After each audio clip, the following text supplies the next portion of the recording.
Bonjour à tous, bonjour. On se retrouve aujourd'hui pour le récap foot de février qui déborde en vrai un petit peu sur mars, mais de 2 ou 3 jours. J'espère que le précédent vous a plu et vous a surtout pas intéressé.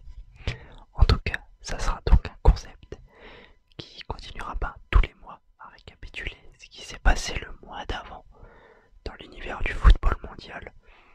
Plutôt européen, on va dire ça comme ça. Mondial, je m'enflamme un peu, mais on va dire globalement pas européen.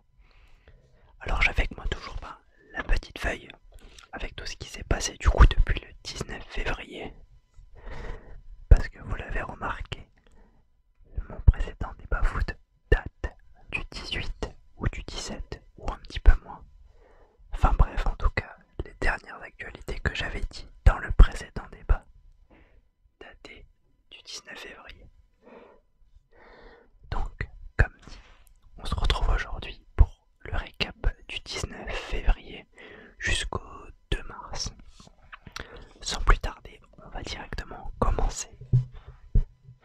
Alors le 19 février, il y avait de la Ligue 1, notamment avec un gros match qui opposait le Paris Saint-Germain à Lille, où le PSG s'est imposé 4-3 au terme d'un match vraiment assez intense, où bien sûr Mbappé a de nouveau rayonné et a fait, grâce à ses individualités, gagner Paris. En tout cas, c'est mon opinion.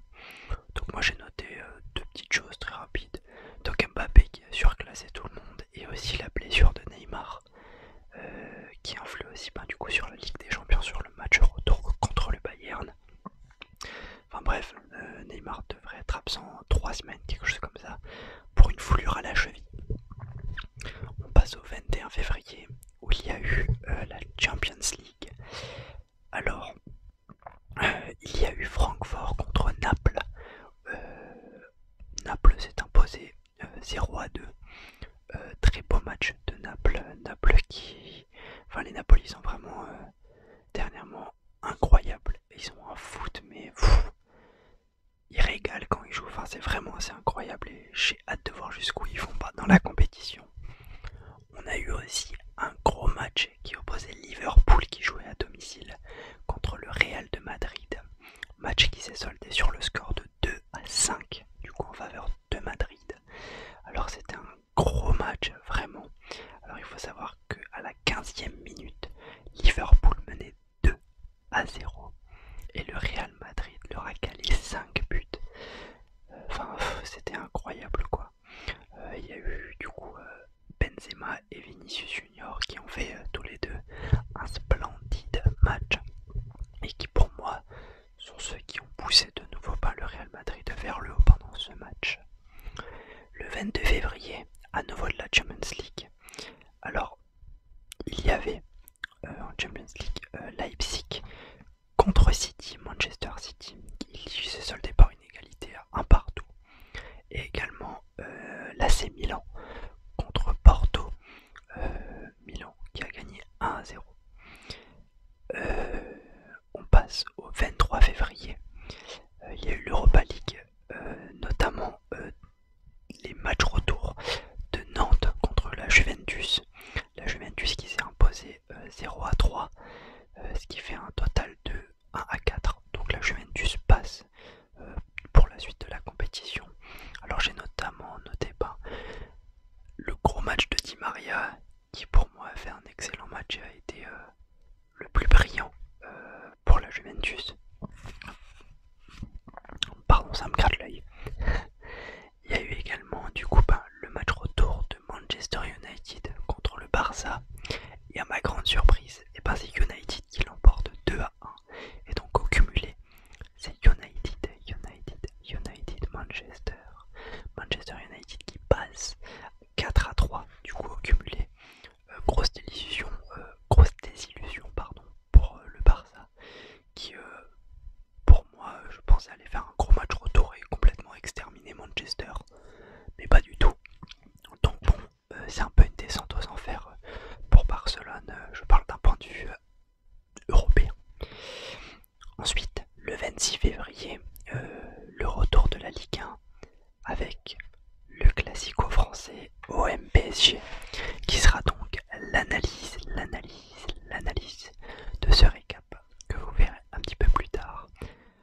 l'OM qui s'est incliné 0-3 face au PSG.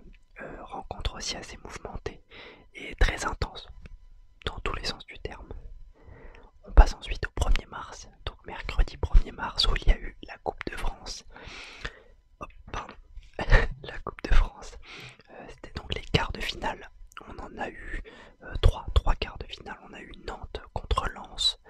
Nantes qui s'est imposé 2-1 et donc qui avance dans la compétition. On a eu Toulouse contre Rodez. Match sans appel en faveur de Toulouse, 6-1. Donc gros match des Toulousains.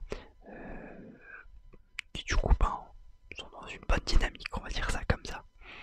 À nouveau, une grosse désillusion pour l'OM qui au terme d'une prolongation et d'un match qui se termine à la prolongation du coup à 2-2 puis qui va au penalty. L'OM s'incline à 6-7 et c'est donc Annecy qui était l'adversaire de l'OM qui passe en demi-finale de la Coupe de France. De grosses désillusions en l'espace de 5 jours pour l'OM. J'espère qu'ils vont réussir à s'en remettre. Alors faut savoir que moi je suis pas du tout un pro Paris, un pro OM, un pro OL. Moi je l'habite à Strasbourg donc je soutiens Strasbourg. Donc niveau objectivité on va dire qu'on est au max. Je veux dire ils étaient même pas dans mes débats. Donc c'est que pour moi voilà. Donc comme dit, moi il n'y a aucune haine envers les Marseillais, aucune haine envers les Parisiens. J'aime tous ces clubs. Je trouve que c'est deux clubs qui se valent d'un point de vue historique, d'un point de vue de joueurs, enfin plein de choses. On va pas rentrer dans ce débat, on passe du coup à l'analyse OM-PSG, donc match qui s'est déroulé le 26 février et qui s'est soldé du coup par un 0-3 en faveur du PSG. On a eu 2 buts, donc un doublé de Mbappé et une passe décisive, et Messi qui a marqué aussi un but et qui lui a délivré 2 passes décisives. Donc la possession de balle était en faveur de Marseille à hauteur de 55%. Et donc pour Paris 45. J'ai également noté dans les duels remportés que dans les duels globalement, que ce soit terrestre ou aérien, l'OM a remporté 40% des duels et Paris 60%. Et en duel aérien, c'est 35% de duels gagnés pour l'OM et 65% de duels gagnés pour Paris. Je trouve que c'est des stats importantes qui montrent quand même qu'on peut avoir la possession mais pas gagner tous les duels. Peut-être un manque d'impact du côté de l'OM. Du côté on va dire de l'attaque, on a eu 19 tirs pour l'OM et 12 tirs pour Paris, à nombre équivalent de tirs cadrés, c'est-à-dire 6 partout. Et notamment une stat assez importante je trouve qui sont les tirs dans la surface. Donc Marseille a tiré 12 fois dans la surface de réparation parisienne et juste simplement 2 tirs de moins pour Paris, également dans la surface de réparation, donc 10 tirs. Quelques statistiques du coup de défense.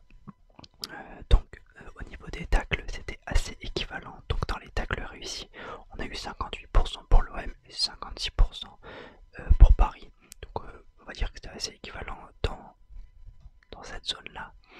Au niveau de la précision des passes, donc ça englobe l'attaque et la défense, hein.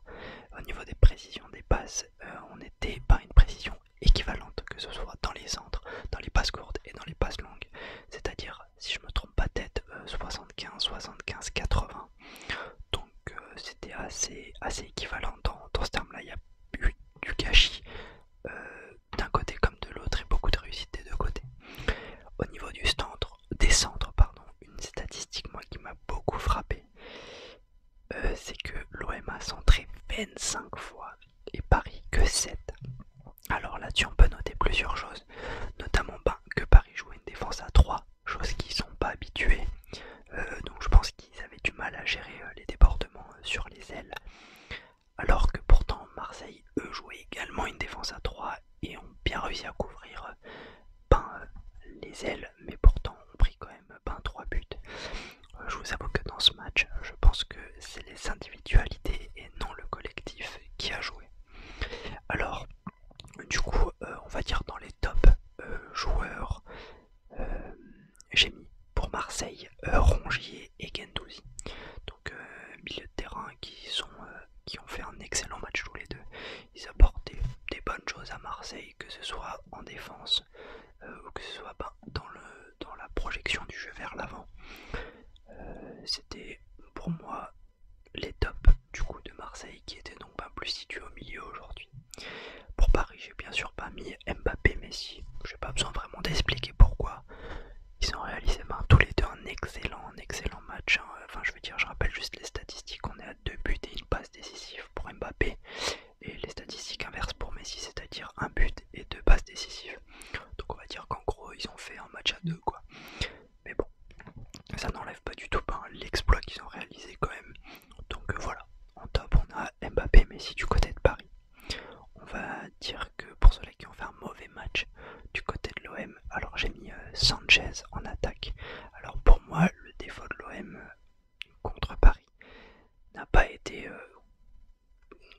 ça serait un peu mentir qu'ils étaient mauvais en défense, même si c'était un petit peu le cas. Vous le verrez dans la suite, mais il manquait d'efficacité face au but. Enfin, je veux dire, à partir du moment où on tire 12 fois dans la surface de réparation, qu'on fait 25 centres et qu'on n'arrive même pas à marquer un ou deux buts, c'est peut-être qu'il y a un manque d'efficacité.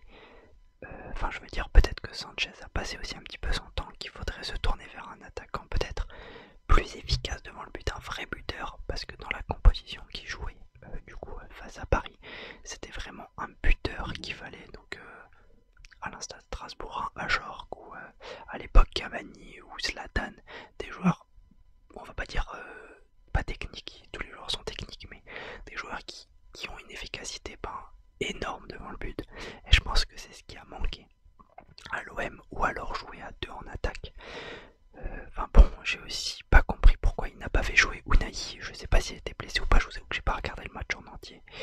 Donc peut-être il a joué à la fin, mais en tout cas j'ai pas vu. Alors que Unai a fait un match incroyable pour sa première titularisation, non, pour sa première entrée en jeu même. Enfin c'était, j'ai pas compris. Il y a eu quelques choix, notamment peut-être au niveau de la composition, qui était pas au point du côté de Marseille. J'ai mis également, ça fait peut-être un peu critique, mais j'ai mis que toute la défense n'a pas été top. Du fait qu'en fait elle n'était souvent pas alignée, qu'il n'y avait pas de couverture au cas où un défenseur montait, enfin des choses comme ça. Donc j'ai mis globalement la défense. Du côté de Paris, j'ai mis Ruiz. Ça fait 2 fois que je le mets en flop, notamment depuis... Je l'avais mis en flop du coup contre le Bayern. Je veux dire, c'est pas méchant, mais honnêtement pour moi, ce joueur ne mérite pas une place de titulaire ou de remplaçant indiscutable à Paris. Enfin, je veux dire, il n'a pas de qualité de dribble, de vitesse. Il a une bonne vision de jeu. Ça, c'est quelque chose que je remarquais quand même dans ses passes. Il arrive bien à se projeter et tout. Mais honnêtement, il y a des joueurs qu'on peut faire rentrer. Enfin, Paris, ils ont un panel de joueurs qui est vraiment énorme et je comprends pas vraiment ce choix de faire entrer en jeu ce joueur. Alors peut-être qu'à l'entraînement, ils montent des choses bien, voire excellentes. Mais en tout cas, en match, ça fait quelques fois qu'il joue et que pour moi, il est pas transcendant. J'ai mis également Marquinhos, qui était un petit peu déboussolé par la mise en place de la composition. Donc il y avait une défense à 3, quelque chose qui ne lui convient pas parce que c'était c'est un défenseur axial, Marquinhos. Donc là il jouait sur l'aile droite, quelque chose qui ne lui correspond pas. C'est absolument pas un piston Marquinhos, au contraire, c'est plutôt quelqu'un d'ancré dans la surface avec Kipembe. Kipembe du coup je crois qu'il était défenseur central à l'occasion de ce match. Donc bon, on va dire que des deux côtés en fait il y a eu des petites erreurs de composition à mon goût, c'est vraiment à mon goût. Il y a eu des erreurs de composition, mais du coup on va dire que c'est Paris qui s'en est mieux sorti dans ces erreurs. Donc je pense que l'OM a essayé de neutraliser Paris, parce que j'ai entendu l'interview de Rongier du coup qu'il a fait sur l'équipe, où il disait qu'ils étaient sûrs de leur force et tout ça, et pourtant ils n'ont pas joué sur un schéma tactique habituel pour eux. Alors je comprends pas pourquoi ils n'ont pas continué dans la dynamique. Moi je pense que l'entraîneur de l'OM a essayé de bloquer le match en neutralisant du coup la même composition que Paris. Enfin, composition similaire, on va dire ça plutôt. Et du coup, pour essayer d'obtenir une égalité, peut-être un 0-0 ou un partout, enfin, vous voyez ce que je veux dire. Je pense que le but de l'OM ce soir n'était pas de gagner. La preuve, ils ont eu beaucoup de possession. exploité, certes, mais peut-être un manque d'efficacité devant le but. Je sais pas. Je pense qu'ils avaient l'envie de gagner, mais dans la tête de l'entraîneur, c'était peut-être pas ce qu'ils voulaient. J'en sais rien, je veux pas m'avancer là-dessus, j'en sais pas grand-chose. Paris était sûr de leur force également, je pense qu'ils voulaient gagner. Mais du coup, à la différence de l'EM, ils ont une grosse efficacité devant le but et je pense que c'est ce qui a tourné en leur faveur. Donc voilà les amis, j'espère que ce petit